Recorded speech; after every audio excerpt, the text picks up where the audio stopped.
Siete pronti per una vacanza sulle Dolomiti tra ruscelli, cascate, percorsi attrezzati e veri e propri musei a cielo aperto?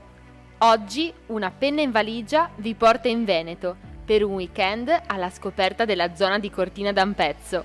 Siete curiosi? Prima tappa del nostro itinerario sono le cascate di Fanes. Per visitarle vi basterà seguire questo facile sentiero che tra torrenti e canyon vi regalerà dei panorami incredibili. Una volta arrivati a questo punto panoramico avrete diverse possibilità per visitare le cascate e noi abbiamo scelto di percorrere la via ferrata Giovanni Barbara che ci porta direttamente sotto la cascata. Il passaggio sotto l'acqua è davvero impressionante e poi si prosegue con questa discesa fino ad arrivare alla base della cascata per poi tornare indietro lungo la via ferrata Lucio Dalaiti. Esistono comunque sentieri più semplici e alla portata di tutti per arrivare a diversi belvedere. Terminata questa prima avventura raggiungiamo la città di Cortina d'Ampezzo dove scarichiamo i bagagli nell'hotel che ci ospiterà per questo weekend. Visto il nostro itinerario abbiamo scelto di alloggiare in paese, punto strategico per raggiungere le varie escursioni e l'hotel Villa Gaia ci ha subito sorpreso con questa vista a mozzafiato sulle Tofane. E il centro di Cortina è a soli 10 minuti a piedi. C'è anche una camera comunicante che è un piccolo gioiellino, adesso ve la faccio vedere. Qui c'è addirittura il lavandino in camera, così possiamo fare ancora prima prepararci e naturalmente non manca la solita vista. Ma ora ci prepariamo per andare a Cortina d'Ampezzo.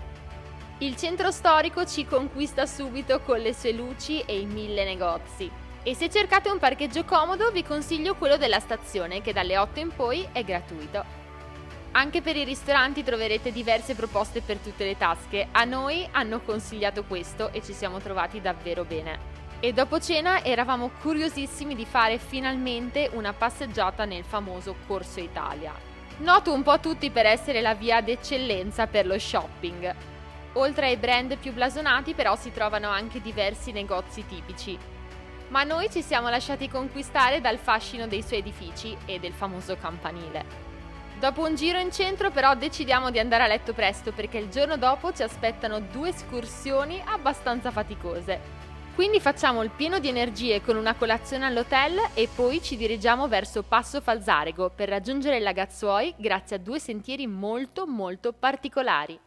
Potreste raggiungere la cima anche con la funivia, ma vi assicuro che il percorso che stiamo per fare vi lascerà senza fiato. Per la salita optiamo per il sentiero attrezzato dei Kaiserjäger. Pensate che durante la Grande Guerra questa era la via di comunicazione tra il fondovalle e le postazioni austriache che erano su in quota al Lagazzuoi. A circa metà percorso troveremo anche questo ponte spettacolare sulle Dolomiti.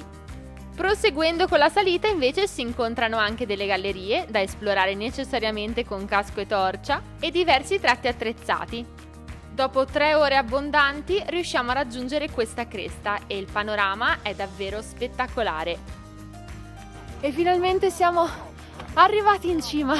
Se non ve la sentite di fare la via ferrata potreste raggiungere la croce anche partendo direttamente dal rifugio Lagazzuoi. A pochi passi dal rifugio parte un altro sentiero molto interessante che vi immergerà completamente nella storia della Grande Guerra. Sto parlando del sentiero delle gallerie, tra trincee e tunnel che nascondono ancora vecchi appostamenti e dormitori dei soldati. Seguiamo quindi le indicazioni per la galleria e ci prepariamo a oltre 1 chilometro di buio. Anche in questo caso sono assolutamente necessari casco e torcia e consigliamo anche un kit da ferrata per i tratti esterni abbastanza esposti. Durante la discesa troviamo ancora questi allestimenti che ci permettono di respirare appieno la storia della Prima Guerra Mondiale. E ci lasciamo incantare dagli scorci esterni raggiungibili tramite scale di legno oppure tramite i tunnel. Dopo 1 chilometro di gallerie arriviamo all'ultima parte del percorso, tutta esterna, che ci porterà fino a Passo Falzarego. In alternativa, per raggiungere o scendere dal Lagazzuoi potete optare per il sentiero 402, anche qui non mancheranno tracce del passato. Una volta tornati al passo riprendiamo la macchina e torniamo verso Cortina d'Ampezzo fermandoci a questa chiesetta degli Alpini. E ci avviamo nuovamente verso il centro storico della Regina delle Dolomiti. Questa volta per cena optiamo per una pizzeria con sedute davvero particolari, guardate sono a forma di 5 torri. Un indizio sulla nostra prossima escursione? No, perché per il terzo giorno abbiamo optato per qualcosa di molto più fresco. Sto parlando di Gores de Federa, un itinerario tra gole e cascate. Si tratta di una passeggiata semplice che dopo pochi metri ci porta già vicino all'acqua. Questa, per esempio, è la prima cascata che incontriamo. Il sentiero è semplice e adatto a tutta la famiglia e vi permetterà di raggiungere diversi punti panoramici. Anche questa volta però non vogliamo farci mancare la nostra dose di avventura e a questo bivio scegliamo di intraprendere il sentiero attrezzato. Tutto questo tratto fiancheggia il ruscello lungo la gola. Nei passaggi più stretti, come vedete, potrete sempre aiutarvi con il cavo d'acciaio e vista la facilità e l'assenza di tratti esposti potrete affrontare questo percorso anche senza attrezzatura. Tornando per il sentiero classico invece avremo una vista spettacolare su tutta la gola e anche sulla città di Cortina d'Ampezzo.